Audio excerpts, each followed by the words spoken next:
Hi everyone. இன்றைக்கி மூச்சு பயிற்சி டே 2. நம்ம ஏன் மூச்சு பயிற்சி பண்ணணும் அப்படின்னு எல்லாத்துக்கும் ஒரு டவுட் இருக்கும். சிம்பிள். புதுசாக நம்ம ஒரு வண்டி வாங்குகிறோம், அந்த வண்டியை நம்ம எப்படி மெயின்டெனன்ஸ் பண்ணுறோம், அதே மாதிரி இந்த உடம்பை சுத்தம் பண்ணுறதுக்கு மூச்சு காற்றுனால மட்டும்தான் முடியும். நம்ம குளிக்கிறோம் செய்கிறோம் அப்படின்னு சொன்னால் அது நம்மளோட தோலை மட்டும்தான் சரி பண்ணும்.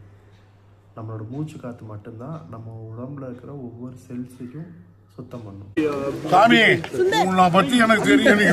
இது நாள் வரைக்கும் நான் மூச்சு பயிற்சியே பண்ணதில்லை, எப்படி ஸ்டார்ட் பண்ணுறது, எனக்கு எந்த ஃபிங்கர்ஸ் எப்படி வைக்கிறதுன்னு தெரியல அப்படின்னு நீங்கள் யோசிச்சிங்க அப்படின்னா ஒன்றுமே இல்லை, ரொம்ப சிம்பிள். உங்களோட இந்த 3 ஃபிங்கர்ஸ் இந்த மாதிரி வச்சுக்கோங்க, 2 ஃபிங்கரை க்ளோஸ் பண்ணிக்கோங்க. இல்லை எனக்கு மடக்கவே மாட்டேது, எனக்கு இப்படி தான் இருக்குது அப்படின்னு சொன்னீங்கன்னா ஒன்றுமே பிரச்சனை இல்லை. இந்த மாதிரி வைக்கும்போது இந்த 3 ஃபிங்கர் வந்து உங்கள் நோஸில் படணும், அந்த மாதிரி வச்சுக்கோங்க. ஓகேங்களா? வச்சுட்டு உங்களால் எவ்வளோ ப்ரீத்தின் பண்ண முடியுமோ அவ்வளோ ப்ரீத்தின் பண்ணுங்கள். இப்போ நீங்கள் டைமிங் பார்த்தீங்க அப்படின்னா ஒரு 5 செகண்ட்ஸ் ப்ரீத்தின் பண்ணுங்கள், அப்புறம் ஒரு 10 செகண்ட்ஸ் இல்லை 15 செகண்ட்ஸ் ஹோல்ட் பண்ணுங்கள், அப்புறம் ஒரு 5 செகண்ட்ஸுக்கு மேலே ப்ரீத் அவுட் பண்ணுங்கள். இந்த மாதிரி கொஞ்சம் கொஞ்சமாக பண்ணிகிட்டே வாங்க. அதுக்கப்புறம் என்னோடய வீடியோஸ் வரும், அதை நீங்கள் பார்த்துட்டு நீங்கள் நல்லா தெரிஞ்சுக்கோங்க.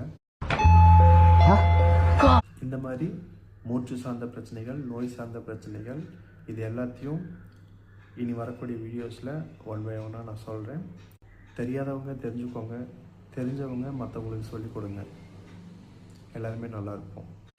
எல்லாம் பார்த்துப்பா. ரொம்ப நன்றி. இப்போ வாங்க பயிற்சிக்கு போகலாம்.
சேனலு எதா இருந்தாலும் அது கொஞ்சம் ஆதரவு கொடுங்க.